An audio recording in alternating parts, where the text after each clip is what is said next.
We're back at the Bud Light Bar. It's What's on Tap, brought to you by Bud Light, the official beer sponsor of the NFL. And we're going to look at the matchups with the highest point totals going into the weekend. Nothing is as easy to enjoy as a Sunday full of football and a fridge full of beer.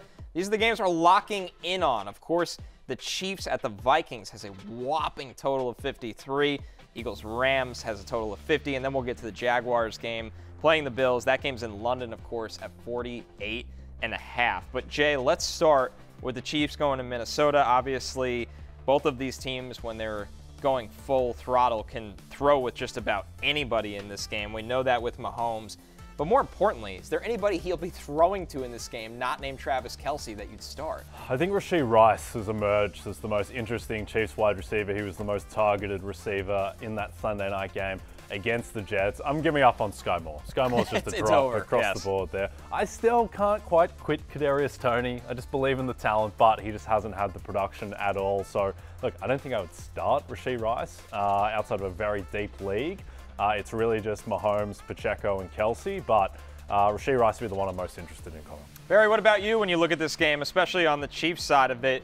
Is it kind of time to buy in on Rashee Rice being one of the guys in this offense that desperately needs somebody to be a go-to player at wide receiver? Yeah, 100%. Like, when we were doing kind of the, sell high, buy low guy. So I was going to suggest Rashee Rice, but he's just out there in too many leagues. You don't need to buy him. You can just go pick him up. But there's a number of guys that I really like as stashes.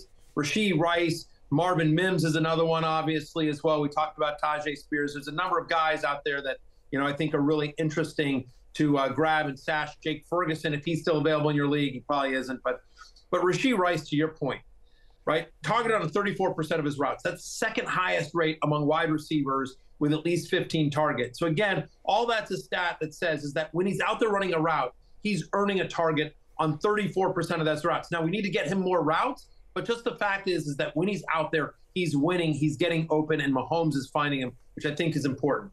Since week 3, very quietly, Rashee Rice leads all Chiefs wide receivers in targets, receptions, and receiving yards.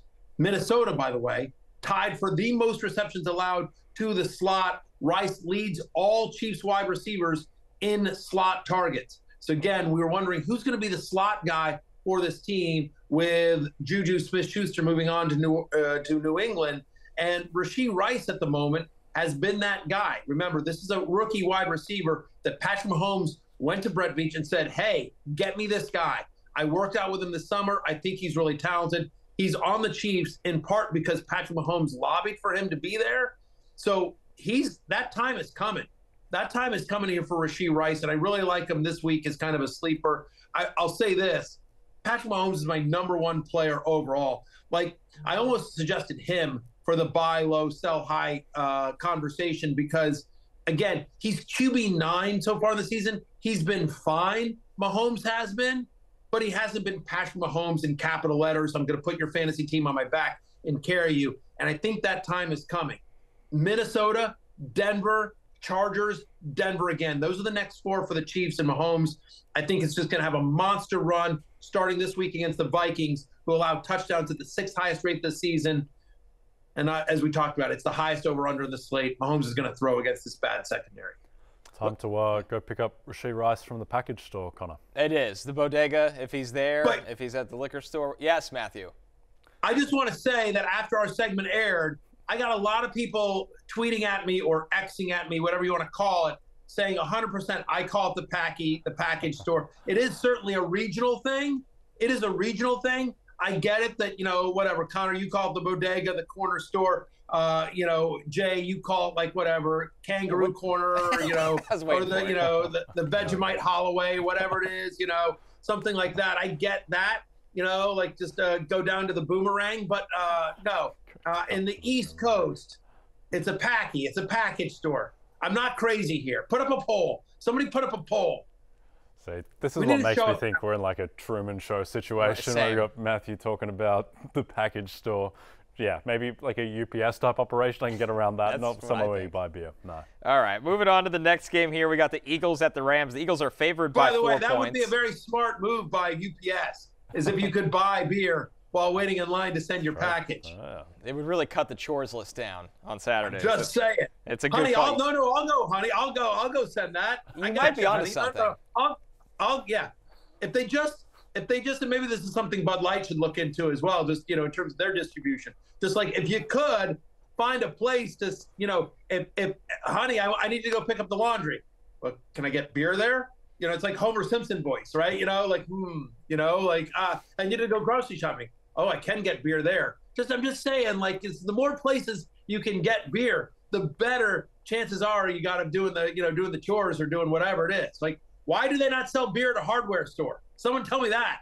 That should happen. That should be a thing. Matthew's business empire continues to grow. Yeah, soon FantasyLife.com will be selling Bud Light. Ships Bud Light with fantasy rankings. Yeah. You love to see it. Yeah, exactly right. All right, the Eagles at Rams. The total in this one's 50, so just a little lower than Chiefs Vikings. And Matthew, I'll ask you this: when you look at this game, is Dallas Goedert still a must-start tight end in fantasy right now? He's only got one game this season with more than 25 receiving yards. Yeah, and he's been under 10 fantasy points in every game this season. But here's my pro Dallas Goedert argument here, right? He's had at least a 20% target share in 2 of 4 games this season. He saw his first end zone target last week. He's gotten 3 red zone targets over the past 2 games. So starting to get more and more involved. I think the whole offense of the Eagles has been sort of in slow gear. They've been riding the run game a lot. Obviously, DeAndre Swift has been nothing short of fantastic. But the bar to be a reasonably good, productive fantasy tight end is so low. And Goddard's got a really good quarterback, really good offense, and we know he's talented. So it's one of those things what are you going to do? Okay, fine, you don't like Dallas Goedert. I get it. But what are you doing? Starting Jonnu Smith? Come on, stop it. You know what I mean? I get the concern with Dallas Goedert. I do think better days are ahead, and it starts with the Rams. I am as a top 10 play this week. I'm at tight end 9, just, slightly lower than you drafted him, but still, I think a viable starting tight end. I'm not ready to bail on Dallas Goedert just yet.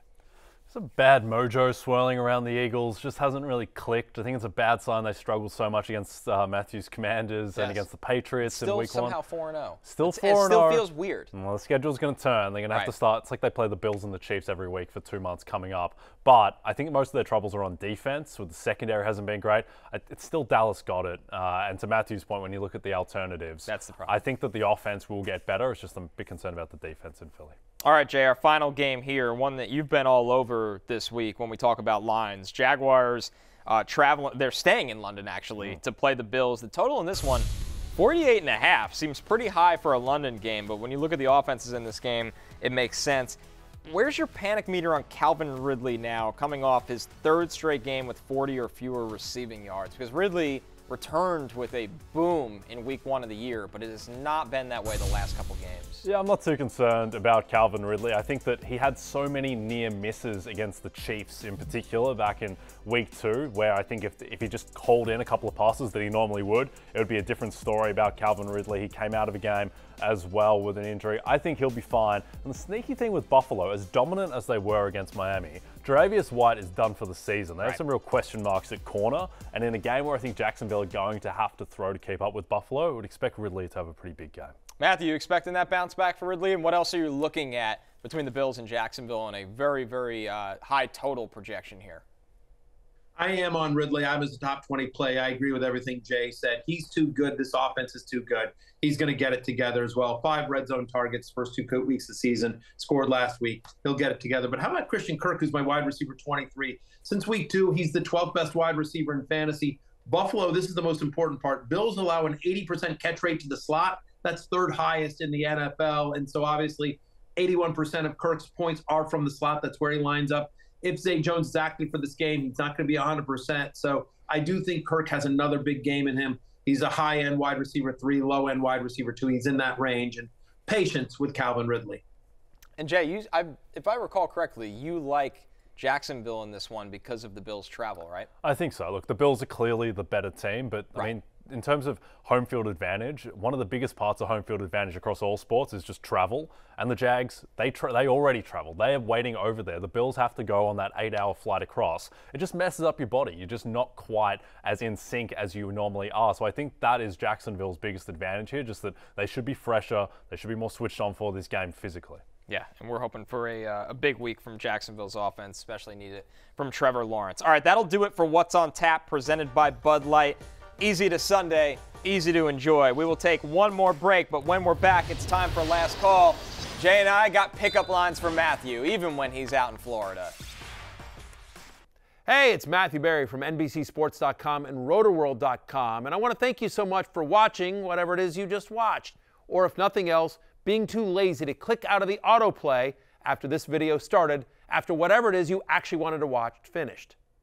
But now that you're here, I'd like to take a moment here to ask you respectfully now, okay? I'm asking you respectfully to subscribe to the NFL on NBC YouTube channel.